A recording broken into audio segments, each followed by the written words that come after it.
Have you ever stopped to ask yourself whether you're actually training the right way, or if you're just pushing yourself to total exhaustion in the gym? Walk into almost any gym and you'll see the same scene repeated over and over again. Someone loads heavy plates onto the bar. They tighten their belt, brace with every ounce of strength they have, and grind through a set while shaking violently. Their face turns red, their breathing becomes frantic.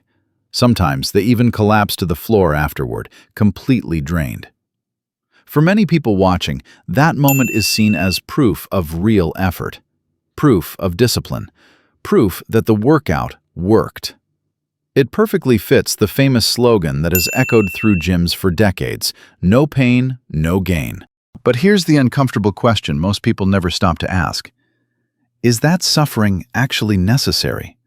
And more importantly, is it even helping? Is training until you physically cannot complete another rep, what we call training to failure, truly required to build muscle and strength? Or is it just one of the most persistent myths in the fitness world? To answer that, we need to understand two key concepts that represent very different training philosophies: training to failure and RIR, or reps in reserve. If you understand how these two approaches work and when to apply them, you'll be able to train more effectively, recover better, stay safer, and make progress that actually lasts. For decades, training to failure was considered the gold standard, especially during the so-called golden age of bodybuilding, when icons like Arnold Schwarzenegger popularized the idea that more pain meant more growth. The belief was simple: if you didn't push a muscle to absolute failure, you hadn't truly stimulated it. You hadn't forced the body to adapt. From a biomechanical perspective, this idea isn't completely wrong. Training to failure does recruit a high number of motor units and muscle fibers within a set. As fatigue builds, the body is forced to call in more fibers to keep producing force. That's real physiology. But here's the problem. More stimulation does not automatically mean better results. Modern research paints a much more nuanced picture. Training to failure can work, but it comes with a cost. And for many people, that cost quietly cancels out the benefits. A 2018 study published in the Journal of Strength and Conditioning Research found that consistently training to failure significantly reduced performance in later workouts.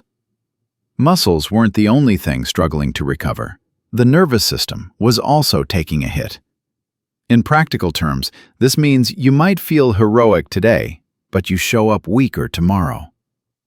A 2021 meta-analysis by Gergic and colleagues in the Scandinavian Journal of Medicine and Science in Sports went even further. When total training volume was matched, training to failure did not produce greater muscle growth compared to non-failure training. In many cases, the non-failure groups actually maintained strength better over time. In other words, failure wasn't superior, it was just more exhausting. So what are the real downsides of constantly training to failure? First, there's central nervous system fatigue. This is not just muscle soreness. It's a deeper form of fatigue where your brain struggles to send strong, efficient signals to your muscles. You feel slower, weaker, mentally drained. Reaction time drops, motivation fades, and recovery can take days, not hours. Second, there's injury risk. As fatigue accumulates, technique breaks down. That last forced rep might look impressive, but it often comes with rounded backs, collapsing knees, and unstable joints. Imagine forcing one more squat rep while your core gives out and your form falls apart. That's not toughness. That's an invitation to injury. Third, failure dramatically extends recovery time. If you constantly push heavy compound lifts to failure, you limit how often you can train each muscle group per week. Frequency drops, quality drops, and over time, progress slows, even though effort feels higher. So why does the belief in failure persist? Because fatigue is easy to feel. Progress is harder to measure. When you're lying on the floor after a brutal set, gasping for air, it feels meaningful. It feels like you did something important. But muscle growth doesn't come from feeling destroyed. It comes from the balance between stimulus and recovery. And this is where RIR, reps in reserve, enters the picture. Reps in reserve is a concept increasingly favored by sports scientists and elite coaches. It refers to how many reps you believe you could still perform before reaching true failure. For example, if you bench press a weight you could lift for 10 reps, but you stop at 8, you have 2 reps left in reserve. That's an RIR of 2. At first, this approach feels counterintuitive. You're stopping before you fail. You're not grinding. You're not collapsing on the floor. So it's easy to assume you're not training hard enough. But research consistently shows that training with an RIR of 1 to 3 can produce muscle growth and strength gains comparable to failure training, while creating far less accumulated fatigue. The benefits are clear. First, RIR protects your nervous system and joints. You still provide enough mechanical tension to stimulate growth without pushing your body into chronic stress. Second, RIR supports long-term progress. Training isn't a sprint, it's a marathon that can last years, even decades. A program that lets you train hard for months without burning out will always outperform one that destroys you in a few weeks. Third, RIR helps maintain technical quality. When you're not completely exhausted, your squat, deadlift, and bench press form stays consistent. And good technique is not optional.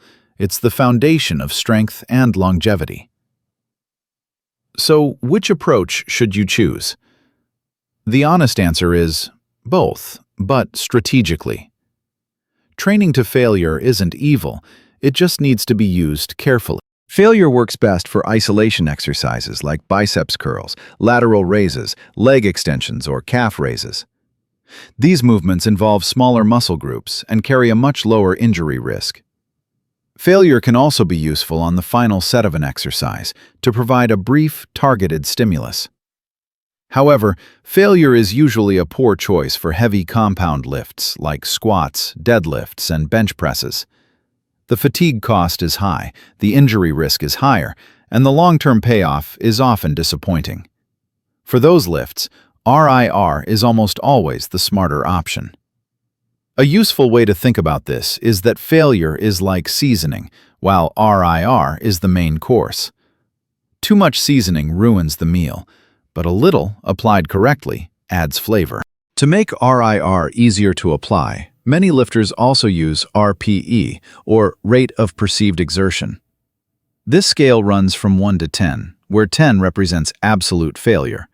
An RPE of 8 usually corresponds to an RIR of 2.